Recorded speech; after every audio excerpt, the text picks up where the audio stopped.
iba ang masagot ninyo, dahil iba ang nabungat sa isip ninyo, dito pa lang, sumagot kayo para matutunan natin kung ano yung tama, kung ano yung mali.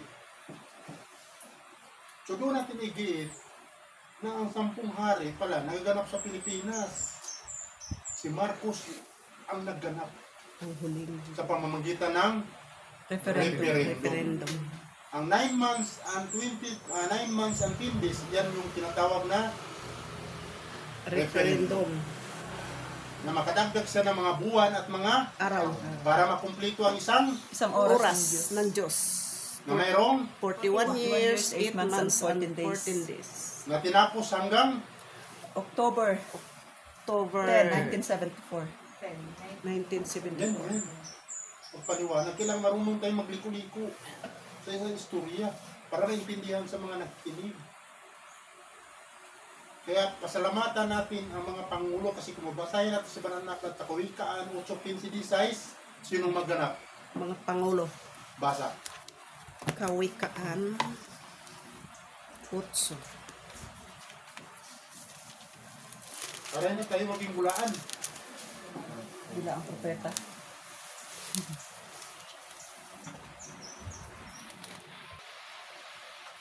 Pinigyan ko. Sige, basa. Hindi pala. Apokalipsis ko naman. Nasaan ba ang kawikaan? Sa bandang gitna. Dito banda. At magpapasya ng kaganapan ang mga Pangulo. pangulo. Kaya sino magpapasya ng kaganapan nito kung hindi ginanap ni Marcos?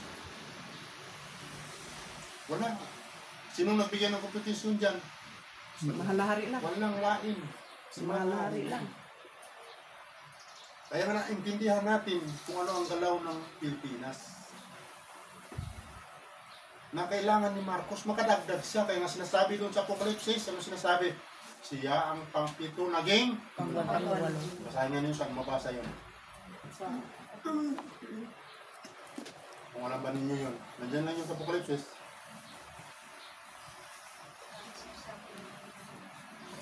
Yun lang kasi wala pang mga tatak tumal. 8. Yes.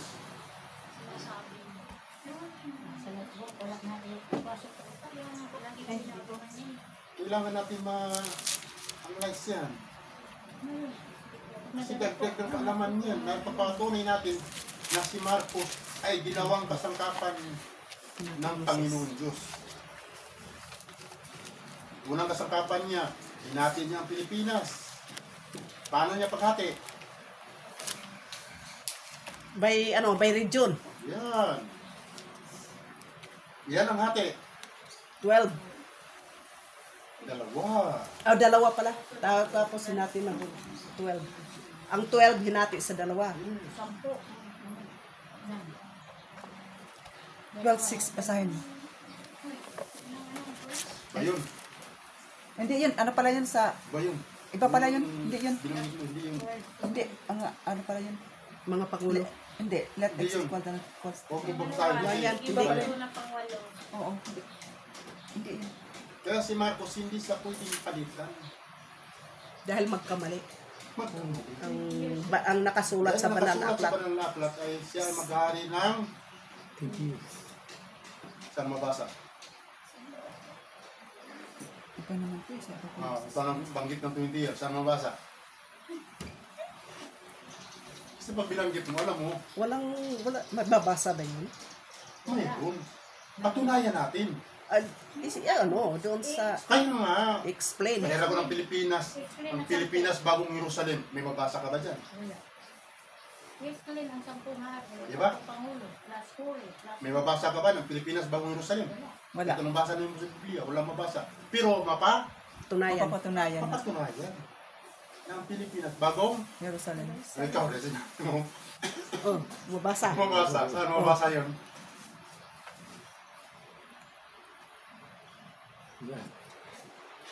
Explain na lang. O, dalawa. Luma, bago. Bago. Sa Revelation yun. Pero hindi ko naman kung anong verse. Mali. Mali. ipasa ko yung pangulo sa Mexico. Mabasa yung sinabi niya rin Toto.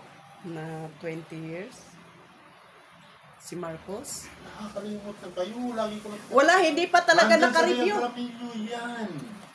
Tingnan niyo yung diagram. Hindi niyo binulaskat yung kaganapan. Mas lalo sa panahon ni Marcos. Kailangan alam niyo yung istorya dyan. Ganapan.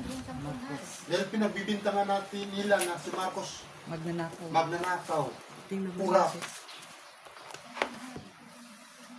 Paano natin may ano yan? Sa kabila. Hindi, region. Sa region to, sa kaganapan kasi sa dalawang bansa to eh.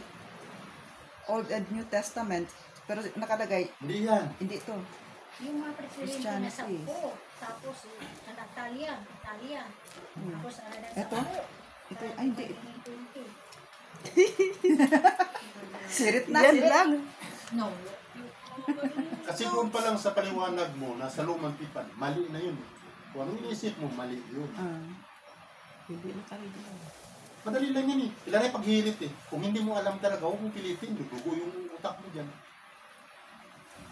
Yung sa Kasi- kay, Ano yung yan? sa kay Marcos kasi, yung sa 666 eh, yung sa Ay, Apocalypse. ba yan? Hindi yan. Wala. Hindi dyan. Huwag mo ipilit yan. Pipilit mo pa rin yan. Kaganapan. Sinabi yun. Apocalypse yan. Yun nga, Apocalypse. Wala nga sa luma, wala nga sa bago eh. Sa luma. Pipilit mo yung bagong tipan. Buti mo sinabi nasa bago. Di Ay, pipilitin sa mo itna. nga natin Tingnan dyan. mo. Tingnan Kasi mo. mayroong ano yan. Nanghari. Dahil binanggit mo ang 20 years, ang tanong ko, saan mababasa? Ha? Alam mo, pero kalimutan. Huwag mo sabihin hindi alam. Dahil kung sabihin ko sa inyo, kahit kayo alam ninyo yan. Hindi nag-review.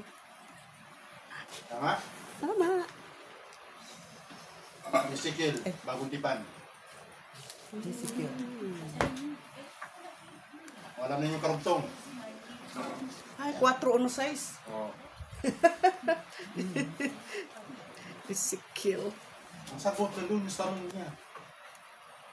20 years. 26. 5-6. Yes. Ezekiel. Sa patagilid sa iyong kaliwa at ilagay mo ang kasamaan sa sangbahayan ni Israel doon ayon sa bilang ng mga araw ay iyong ihihiga roon. Magdadanas ka ng Ibang Biblia yan. hindi, magdadanas ka ng kanang kanilang kasamaan sapagkat aking itinakda ang mga taon sa kanilang kasamaan upang maging sa iyo'y isang bilang ng mga araw sa makatuwid bagay 390 araw. Iba to. Sa size diretso pala to. Sabi ko sa isi. At muli, pagka iyong natapos ang mga ito, ikaw ay hihiga sa iyong tagilirang kanan at iyong dadanasin ang kasamaan sa sangbahayan ni Huda. 40 araw, bawat araw ay pinaka-isang taon aking itinakda sa iyo. Okay, nakuha ninyo? Kayo talaga eh. 4